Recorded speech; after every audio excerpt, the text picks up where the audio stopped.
Hi, everyone. It's Dr. Arlene Diamco, the multidimensional MD. My mission is to help bring the intuitive aspects of health back to medicine in practical and tangible ways so that you can access deeper healing. And today, it's a bit later for me to do a live in the day, but it's Valentine's Day. And I still was hoping to show up here, to show up for you, to show up for myself, and to talk about things that are important to me and important to many of you, to so many people that I see. So each week I will sit and reflect on a theme that's come up for the week and things that have come up in my practice, in my patients' lives, in my family, in my personal life, anywhere in the world, in the community. And then that's how I decide what to talk about. So today I wanted to talk about how to set your compass so that you can do hard things with ease. That doesn't mean everything will be easy all the time. However, it is possible that hard things become easier or you have more ease in challenging situations. You can step into that. And I've heard from many of you, and 2024 has already been quite a year. A lot has happened. There have been many shifts, and it seems that we are facing new challenges as we resolve old ones. This is part of the seasons. This is part of the natural ups and downs of life. But how do we rise up to face difficulties with more ease? And how can we do that over and over again? Because it is not one and done. And it's like a video game. If you pass one level, there seems to be always another. So, again, those natural ups and downs are a part of our lives. And stress is a part of our lives, but so is joy and happiness, or they can be. So, just because we're in stressful situations, it doesn't mean that we have to stay in a state of stress. It's just like if there was a funny joke and you heard it and you're laughing, you would hear it again and maybe you're still like laughing and doubling over and crying. It's so funny. But if you heard it like 10 times, it's still funny and you probably still think it's funny, but you're no longer laughing. So you're not still in that hysterical laughing state, even though the joke was still funny. So this is what we can do in a stressful situation as well. So in challenging or hard situations, that we do not have to stay in a stress state. And of course, it helps if we prepare ourselves ahead of time. The truth is, we never really know what is going to happen. And so there's always going to be that unknown. And we really saw that during the pandemic. I really felt that for myself personally when my dad passed suddenly, unexpectedly. And I thought hard about it. Like I sat down and meditated and reflected on, gosh, if you died, would you have any regrets? Like if I died, would I have any regrets? Is there a way that I would like to lead my life differently? What would I like to do in my life now? And for me, it was to be true to myself, to love myself more and to express that more, and to not be afraid to live. So to live even more fully. So I didn't, just like all of us, we didn't know what the future held. No one did. It was a pandemic, and so many people were transitioning, and that seems to be, again, there's always seasons of that. And otherwise, people were stuck at home, not knowing what was going to happen. So again, that unknown or not knowing what's going to happen is actually a constant. It's just that sometimes are we are more aware of it than other times, and sometimes we're feeling it more collectively than other times. So to be able to face unknowns and to be able to face life difficulties and to flow through them with more ease, to grow through them with more ease, I've cultivated a practice for myself, and I'd like to share that with you. So every morning, what I do is I set my compass, and this is how. The first is having some kind of purpose and feeling. The purpose helps to set your compass towards true north. So each morning, I ask that my will be aligned or attuned with the divine, that I'm a pure expression of the stillness. And as my friend Maudie says, I'm guided for love by love. So setting your purpose is setting a sincere request to the universe. It's part of your deep why. And and that it's asking yourself like if there's it's why are you doing anything? What is the purpose of your thoughts? What is the purpose of your actions? So being fully in awareness of that purpose. So being fully consciousness of how you're moving through the day. And then combining that with the feeling that magnetizes it. So your purpose is setting your compass towards true north, and then feeling it helps to magnetize the compass. So it's, in other words, you could say that the purpose is turning the wheel for navigation, like you're turning it to the direction you would like to set forth in. And then the feeling runs it. So it gives it this magnetism, it fuels it, and it helps you like press the pedal. So when you're navigating through your life. And so if you have purpose, if you don't have purpose, there's no navigation. The compass is just spinning, spinning, spinning. And if you don't have feeling, the purpose has no oomph. It's like you keep asking and requesting and asking the universe for things, but you aren't going anywhere and you wonder why. And that feeling tells the universe that you trust in the universe. You're in this infinite trust fall into the universal oneness. And you're telling the oneness that you know that you are a part of spirit. I know that I'm a part of spirit. We know that we are a part of spirit. And although our bodies are finite, our spirits are infinite and are always connected, and therefore not afraid to be separated, because they never are. It's just the illusion of that separation. So say you have what could be a difficult interaction or a challenging project or a work event coming up, and then you can set your purpose. Why are you doing this thing? Why are you preparing for it? Why are you thinking about it? So not in the superficial why, like because you have to, or because someone is making you, someone will be mad at you, but why is it meaningful for you? And how is it an expression of love? So maybe you hope to see what you're capable of. Maybe you're facing a fear in order to meet your potential. Maybe you're seeing how you can be of service to the world and help people feel better, experience more joy, love, peace, happiness. And maybe you wish to make the world a safer, more beautiful, and joyful place to live in. Whatever your purpose is, that sets your true north. And your purpose can change over time. And you can have like smaller purposes and more grander visions of your purpose. And then you feel it to magnetize your compass. So, what would it feel like to be a pure expression of love? So, that's my morning meditation. I align my will without a divine, and then I feel what that would feel like to be a pure expression of love. So, to review, the purpose is a sincere request to the universe, and it helps set your compass towards true north. The feeling is that feeling, you're basically telling the universe you have an infinite trust in it. You are free falling into infinite trust. You're completely surrendering to the universal oneness for that guidance, and it magnetizes your compass. So then the universe meets you where you are, which is why it's also important to understand time and take steps. So this is so interesting. The first time I had thought of that time was not exactly what I thought it was in high school when I read Albert Einstein's theory of relativity.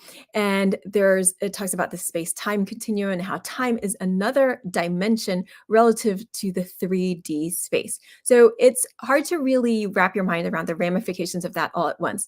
But my mind was totally blown there.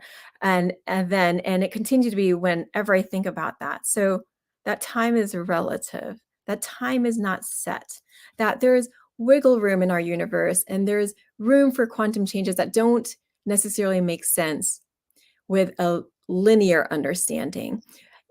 And if you set your compass and magnetize it with feeling, then time can appear to speed up as it delivers to you what you set your compass towards.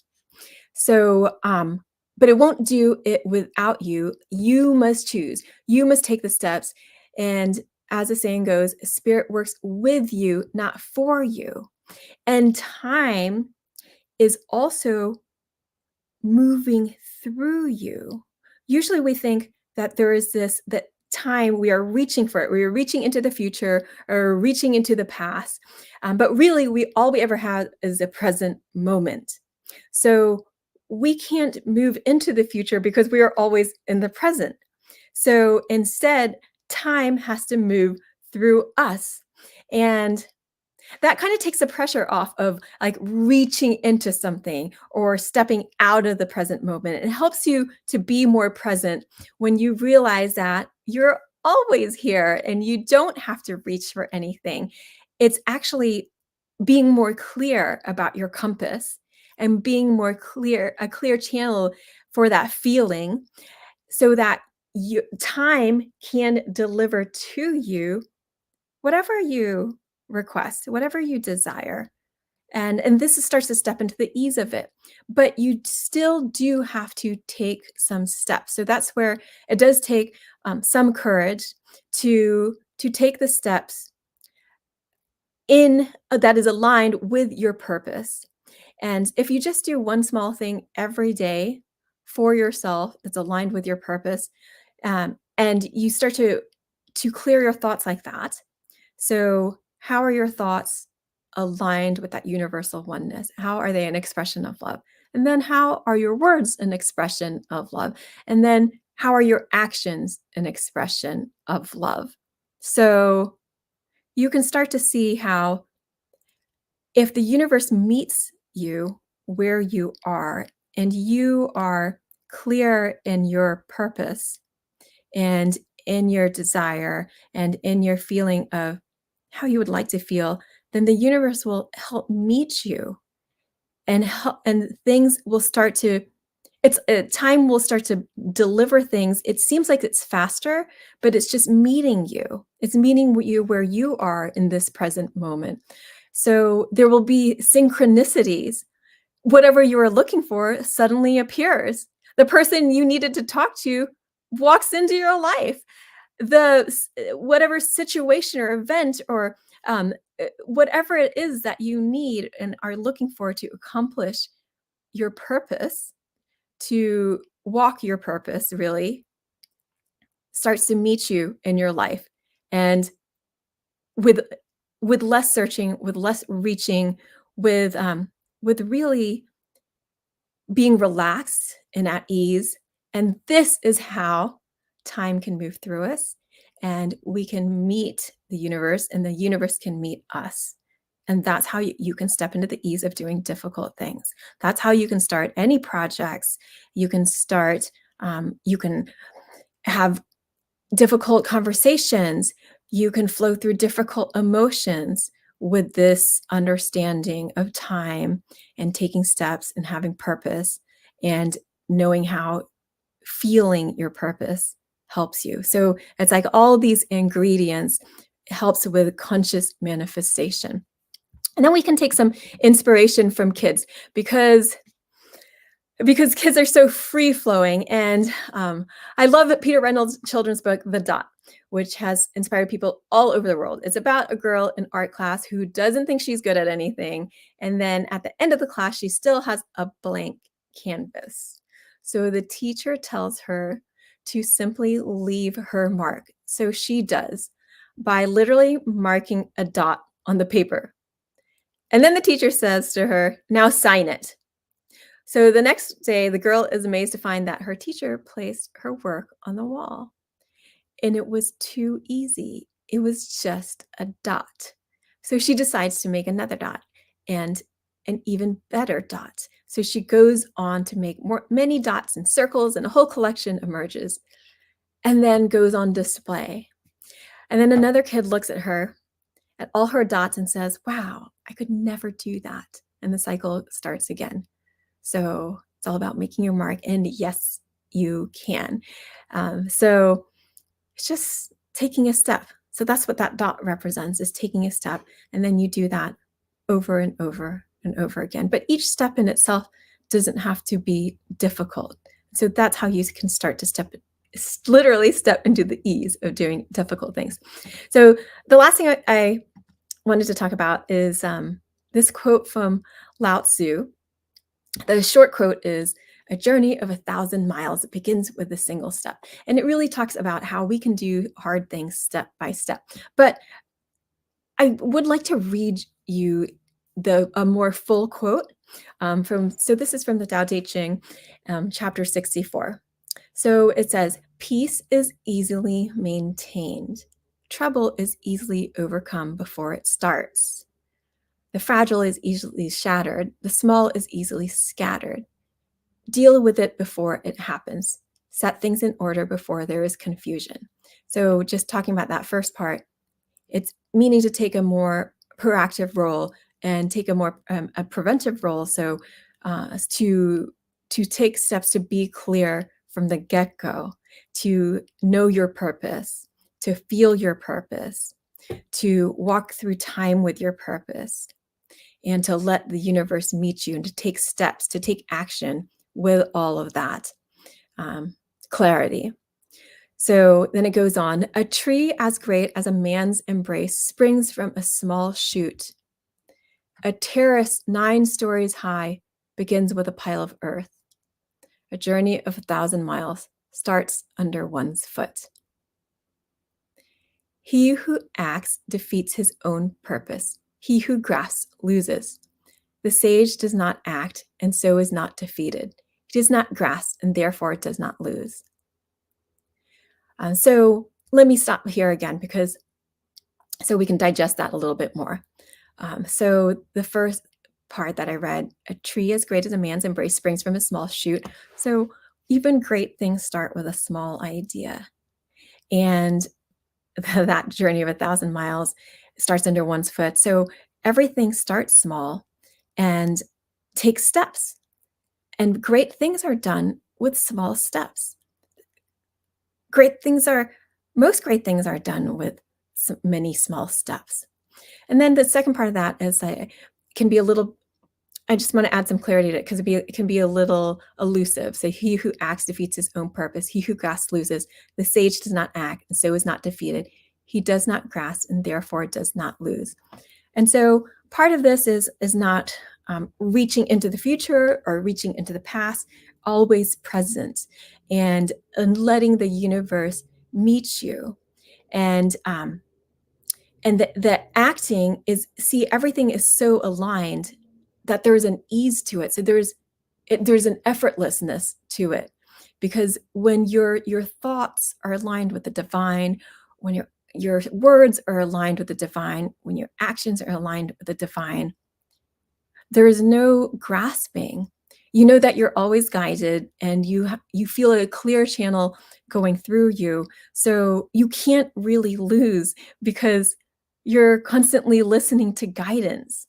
And there's always a grander perspective. And it's not about, there's that saying, it's not about the destination, it's about the journey. It's the journey, not the destination. So you can't fail when you're on that journey and taking steps. And yeah, sure, maybe sometimes you fall down and that's okay. You can get back up again as many times as you need. So let me finish reading the rest of this excerpt from Lao Tzu. "People usually fail when they are on the verge of success. So give as much care to the end as to the beginning. Then there will be no failure. Therefore, the sage seeks freedom from desire. He does not collect precious things. He learns not to hold on to ideas. He brings men back to what they have lost. He helps the 10,000 things find their own nature, but refrains from action." It's not saying that you don't take any steps, because it says people usually fail when they're on the verge of success. So give as much care to the end as to the beginning. So this is keep going, keep going, keep going. Then there will be no failure. As long as you keep going, there will be no failure. And then the last part where it says seeks freedom from desire, does not collect precious things, that's more about the letting go, letting go, letting go, letting go, and all about this infinite trust. So you're not grasping any one set idea, because ideas can change and ideas can grow into new ideas. And so what looks as a small little shoot can grow into a ginormous tree. But in the beginning, you looking at that sprout, you might not be able to identify exactly what it's going to grow into. So to be able to let go of of things that are shifting and growing and evolving, and then there is no failure, because it's bringing you back to your nature, and your nature is to bloom. Your nature is to blossom. Your nature is love and light. And if you constantly return to that, you'll never fail. And that's how you can do hard things with ease. So I hope that's helpful for someone out there. And I'm glad I showed up again today, even though it's much later than usual. And part of me thought it would be easier not to, but I get so much out of also showing up. It makes me feel alive to be able to talk about these things, and to talk about things that are really important to all of us in terms of living life to its fullest. So I hope that resonates with you in some way. And if it doesn't, if there's anything unclear, then please let me know, because I would love to address that too. So as always, please like and subscribe. Let me know in the comments if you have any questions. If you'd like to connect with me through Instagram, you can at All Worlds Health. You can connect with me on Facebook at All Worlds Health and Pediatrics. And you can sign up for my e-love letters. I send them out once a week on Wednesday. You can do that on my website, allworldshealth.com. So I also have a book that will be coming out this spring. So stay tuned. It's been a moving target in terms of a deadline, but appreciate your patience and your encouragement. And I'm looking forward to talking so much more about that, because it's really good. I just read it over a couple times, and I have to say it's a really great book. So lots of love to all of you. Happy Valentine's Day. I hope you believe in you, because I believe in you too. Take care. Have a beautiful rest of your week, and I'll see you next week. Bye.